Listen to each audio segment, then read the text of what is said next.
Hi guys, welcome back. All right, so this is going to be a today's topic video. It'll be for the 28th.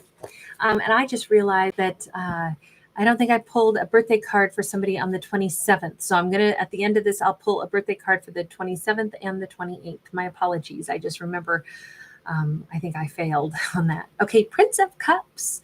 This could be a really great day for someone to take action on something that is very heartfelt. No matter, I mean, this could be a day of like great distress. There could be stormy weather, like whether that's metaphorical or literal.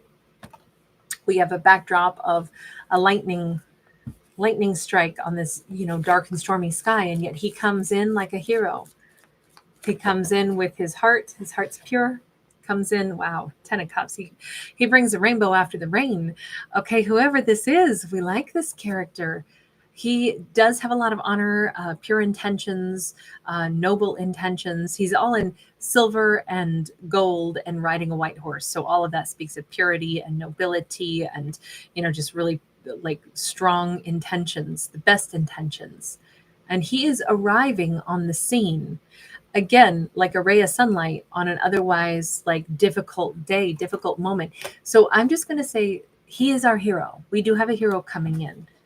And that hero is like, who even cares that it's been a tough day? He makes everything okay. High Priestess.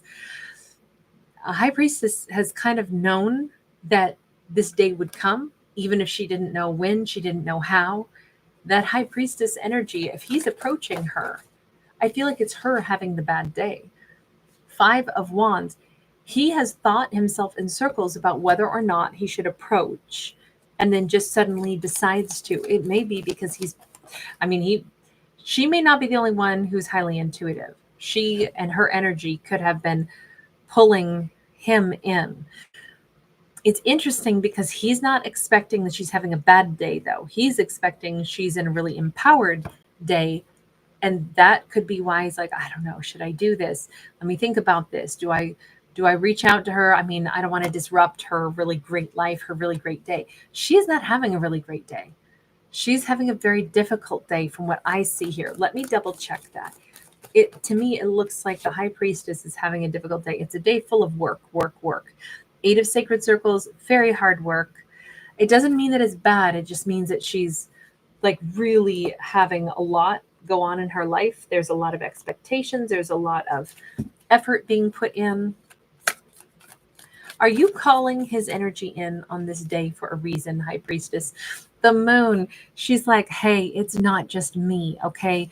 Maybe my wolf heart is howling for his, but his is howling for me too. It's a two-way street. We both are going through some kind of transformation. It's a great day for like the divine counterparts to align. Why is it such a good day for the divine counterparts to align? We have got the 2 of Wands, and if we talk about alignment, we have, the pyramid behind her with kind of like the scope of the Milky Way, just like layering right over the capstone of this. Yes, it's a day of choices, right? They each have choices to make that could alter the path of their life, right? We see the Ankhs here, the Egyptian symbol for kind of like life. But we see 2 of them representing the 2 different paths or the 2 different lives, 2 different people, both of whom have to make a decision. It's a good day for the right decision to be made because both the masculine and the feminine, and when I say that, all I mean is the complementary energies. Bear in mind, these could be 2 masculines, 2 feminines, either arrangement thereof. But the complementary energies of the universe are like, it's a time for both of them to make the same decision, for both of their hearts to be in sync, for both of their energies to say, you know what I'd really like, universe? Now is a time when I would really appreciate someone in my life to build with, to share my journey with. And I think if they're both choosing that same path, that's why they're destined to meet. So that makes me think maybe he's not having the best day himself. I mean, he's riding in against a troublesome backdrop, but he thinks her life is probably awesome, but he's going to approach her anyway. Indeed, her life is very busy, very heavy with work. Her life isn't the best right now. Neither one of them are having their best day, but maybe that's the other reason. Both of them are like, You know what I would really love is a partner. Life is full of strenuous things, difficult things. I'd love to have a partner. Nurturer of Wands. And we see the phoenix rising from the ashes tattooed on her shoulder. I definitely feel like on one hand, our divine feminine, it's going to be really important for her to send her thoughts clearly into the universe of I want a partner now. I am so ready. I am healed up enough. Yes, life still has struggles. I have lots to do, but I would like a partner now. I want to be that phoenix rising from the ashes. I confidently call out, universe, send me my person. I've known someday it would happen, but I've also deep down known it's up to me as to when it happens. Well, universe, let it be now. So I kind of think our high priestess or our feminine energy is sending out the spidey sense that, come toward me. I need you now. More than words can say, I need you now. I got to find a way. I need you now. That's not Air Supply, is it? I think it's Chicago, right? I would say, but I just want you to know. I need you now. I can't think who sings it. We got the high priestess a second time. So it's definitely her making this, calling them in, sending out the vibes that say, come to me. I need you now. I'm ready for this person, but I also feel like they need me now too. So am I to assume that these two know each other? I mean, it seems like they have to know of each other, obviously.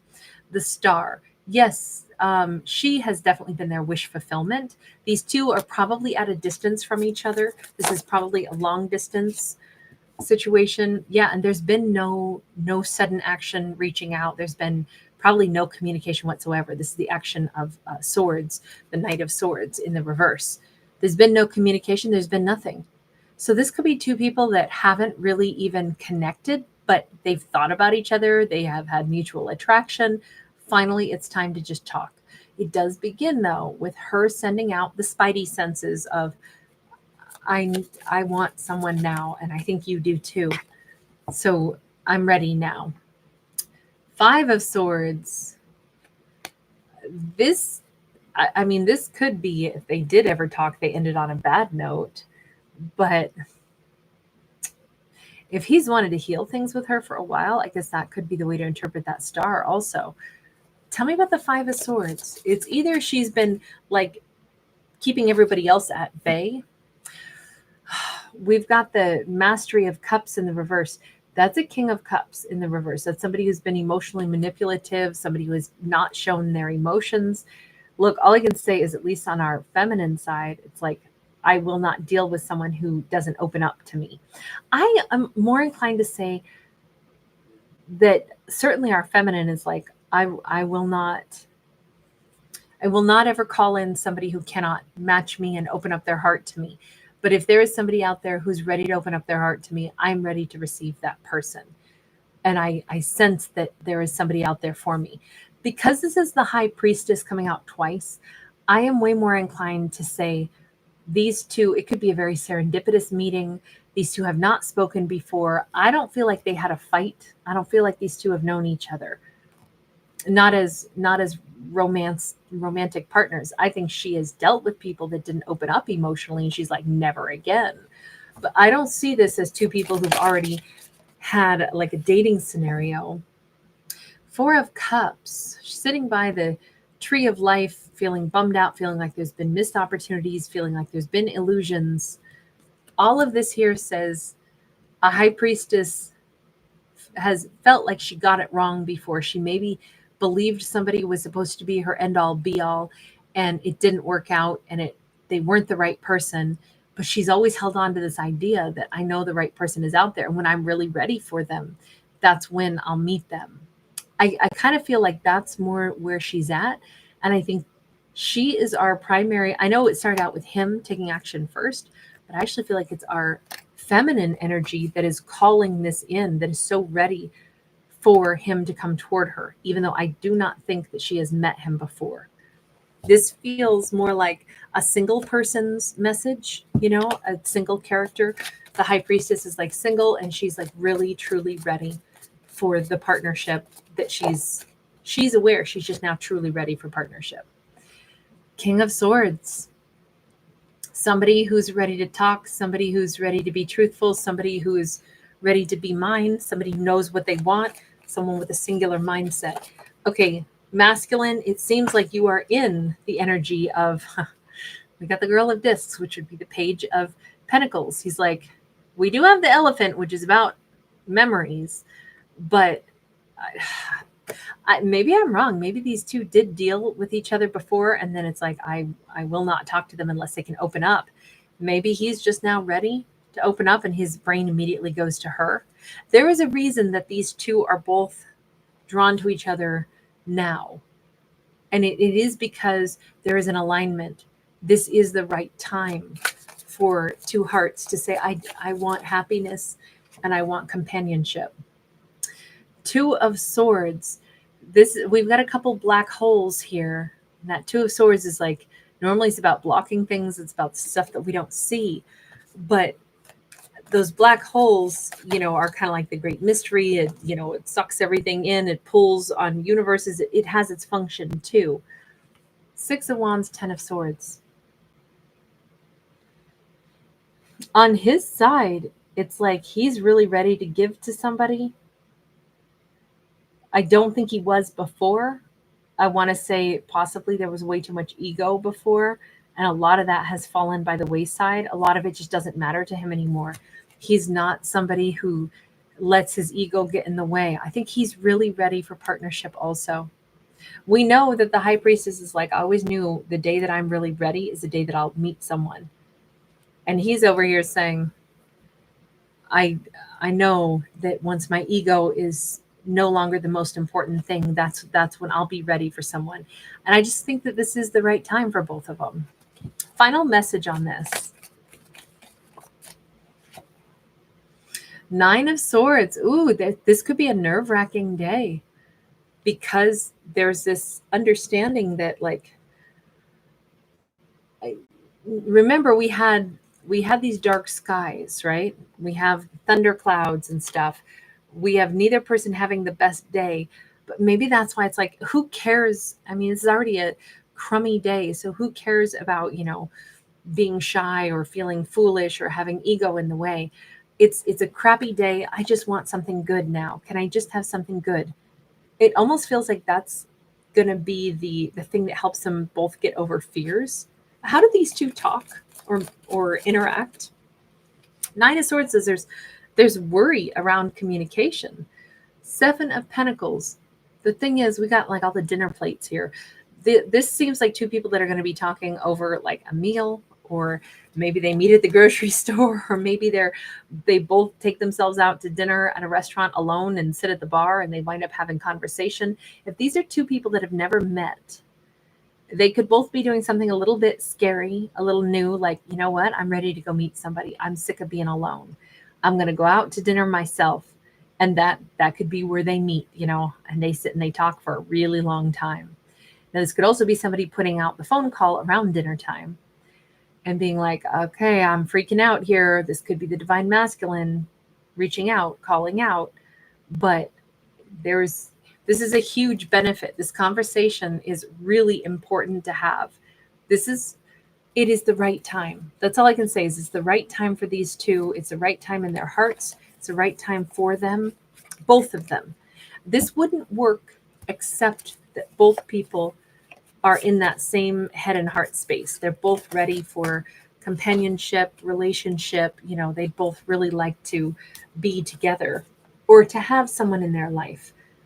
I still can't fully commit to saying that they know each other or that they don't. I could read that. I'm like 50-50.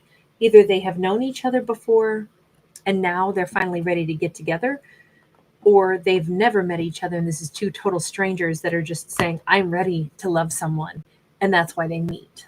But it's definitely divine timing is here. All right, let's pull a card first off for somebody whose birthday would be on the 27th, since I missed that. We have an Eight of Wands. It's a great time for action. It says that there's a lot of incoming energy. Obviously around birthdays, people can, get phone calls and presents and all kinds of things.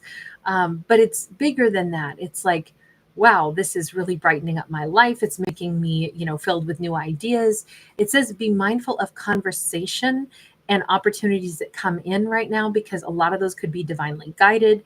Follow up with people, call people back, look into opportunities that are being offered. Don't miss out on things that are coming in and gracing our character's life, because it looks like there's a lot coming at our character. So, and maybe in this whole next year, it's like this is a year to do follow up. Even if it's like, oh, somebody called me, they told me about some great opportunity, and then I just never called them back. This says even if we kind of know we're not going to say yes, still call somebody back and communicate and get the whole scoop on things. You never know. Sometimes, especially with the Eight of Wands, when a bunch comes at us, we might want to save some of those ideas for a rainy day. There might be some kind of energy that's like, maybe not right now, but you've told me this. I listened intently. I asked you questions about it. I learned about it. And who knows, that information could be really valuable later, or later I might call you back and say, I am down. So it just kind of says, allow everything that comes in to like be explored, take notes on it, have connections with people, maintain those connections. All right. And then somebody whose birthday is the 28th. The message here is the Lover's card. There's definitely some kind of romance that is not forgotten. I feel like this could be a lover from the past who is remembering our birthday character very fondly. Since we do have two elephants here, elephants have great memories. But the lover is a strong Gemini energy, and this just looks like somebody is thinking back. Now, this could be a current romantic partner that's just like reminiscing, like, oh man, I remember, the day we met. I remember. This almost feels like anniversary combined with, birthday. But we do have like a wedding cake over here, more so than a birthday cake. I guess it could be a birthday cake, but it looks like wedding bands here, wedding cake here. Someone is thinking heavily about our character with very fond memories. And I'm hearing that song by Shania Twain, You're Still the One. You're still the one that I love, the one that I dream of. Still the one I kiss goodnight. Anyway, it just feels like there's a lot of love. Thank you guys for being here. Thanks for giving it a thumbs up and subscribing.